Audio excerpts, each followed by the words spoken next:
The No Fate channel, checking in. On this episode of Resetting the Fringe, I am taking on the 2021 Rogue Fitness Cliffhanger Challenge, and it is extremely simple. In theory, all you have to do is see how long you can dead hang from a pull-up bar. Now, if this is your first time to the channel, please hit that subscribe button. On this series, I simply take on new workouts, new routines, new challenges to push myself outside of that comfort zone. I personally feel for myself, and I'm sure this is true for many of you, that you get into a workout routine or regimen and you get used to it. And before you know it, you get comfortable with it in what was once super difficult. Even though you're doing it and you feel like you're pushing yourself, going hard, it's just not as hard as it used to be. And we just kind of become creatures of habit, and that's not good for our mental state. It's not good for our physical state. And that's why I'm just basically trying to put myself through new challenges. And this cliffhanger challenge obviously makes me think of that Sylvester Stallone movie. That one is an absolute gem in his lineup of IMDb movies. Now, this challenge seems fairly easy, but in reality, when you actually take a deeper look at the historical nature behind this challenge, it is anything but easy. Most people think that they can hang on to a pull-up bar far longer than they actually can. In fact, if you've ever seen episodes of Survivor when they have these type of challenges, the men almost always lose and lose very quickly. The women tend to be the one to do the best in these type of challenges.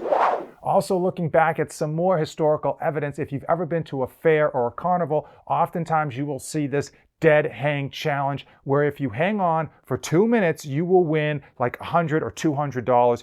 And there's two ways that this is a complete scam. Number one, I already mentioned, most people cannot dead hang for that long. Most people give up. Really, the 30 seconds seems like a lifetime. And number two, the bars that they use actually rotate. So when you do try to retighten your grip, they rotate on you, making it even that much more difficult to hold on.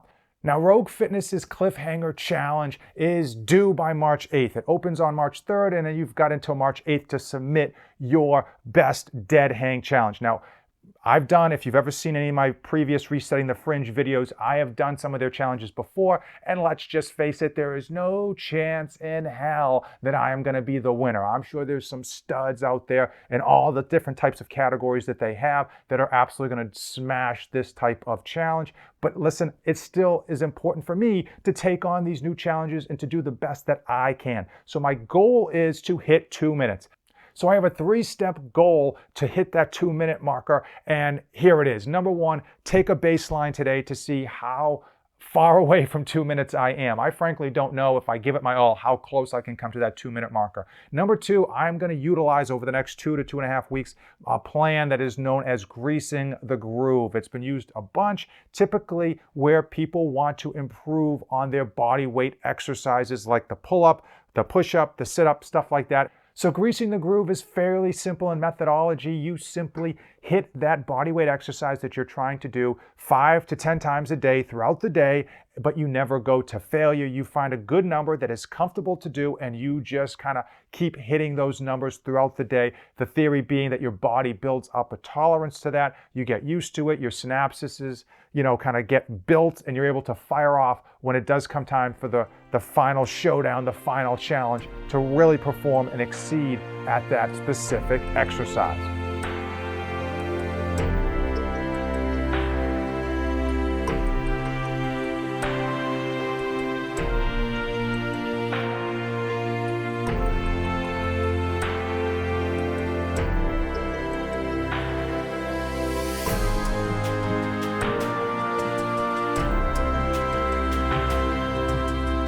Three weeks later.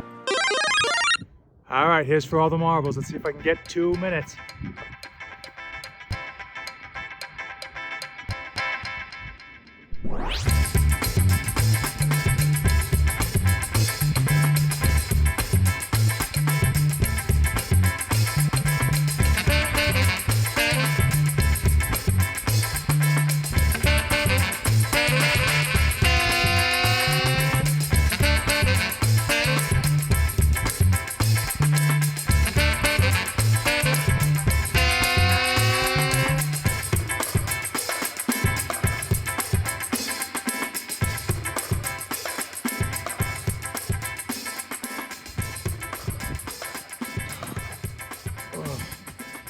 Going in, I honestly thought that the pull-up bar at that playground was going to be above my head, allowing me to do a true dead hang. Unfortunately, it was just shy, but we made do. I didn't have a watch with me. I didn't have a timer. I just had my son running around telling me that he was bored. So I just kept going. Every time I wanted to give up, I just told myself, just do a few more seconds, grab that bar a little bit tighter in order to kind of make sure I get to that 2-minute mark. I looked at the footage. It looks like I just cleared 2 minutes, just barely. So all my mental tips to get me over that 2-minute mark were necessary in order to go that route.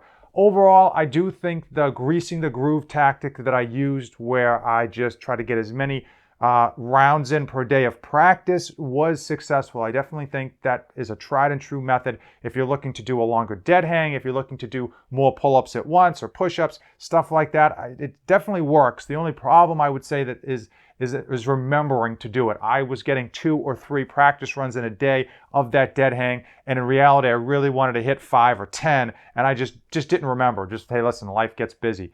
I had a ball taking this on. It was definitely something when you think of a 2-minute dead hang, you think, oh, that's easy. I got a strong grip. I'm tough. I'm durable. I got a thick back. All that good stuff. Shouldn't be too hard. It's brutal. I've come a long way since my first attempt at it initially. It takes a lot more energy than you think out of it, and frankly, it also takes a lot more mental capacity, because at that 30-second mark, you think you're close to 2 minutes, but you're not, and you really got to kind of calm yourself, or at least focus your attention to keep holding on, and just really tell yourself that even though your hands hurt and you want to let go, you can't let go. So it was a real fun challenge, something I might do again to push myself. Obviously, if you go try to attempt this at one of those Carney exhibition things where they kind of give you money if you can hold on for 2 minutes, it's completely different, because the bar itself is a different diameter. The bar itself is probably has some type of minimal lubricant on it, and that bar turns on itself, meaning that it's going to just completely rotate on you, very much like American Ninja Warrior. So it's a completely different animal than just doing a regular pull-up bar dead hang. So do be mindful of that if you're thinking it's going to be easy money for you. Let me know, comment below what you think I should take on next for my Resetting the Fringe episodes. I've been really trying to take on fun, new, challenging workouts and stuff like that is just kind of getting me out of that comfort zone. And I think that's what it's all about. Get yourself out of that comfort zone. Try stuff that is new, that keeps you honest, keeps things fresh, and keeps you from kind of getting into that rut. I had fun with this one, and we've climbed this mountain, and we are moving on to the next. If you came this far in the video, do me a huge favor, give this video a like, hit that subscribe button. As usual, thank you for watching, and don't save anything for the trip back. This channel is dedicated to my life as a father of 2 wonderful children, and it centers around health, fitness, and all of the tricks and tribulations that I go through to try to be a great parent to my children and still accomplish my own personal goals.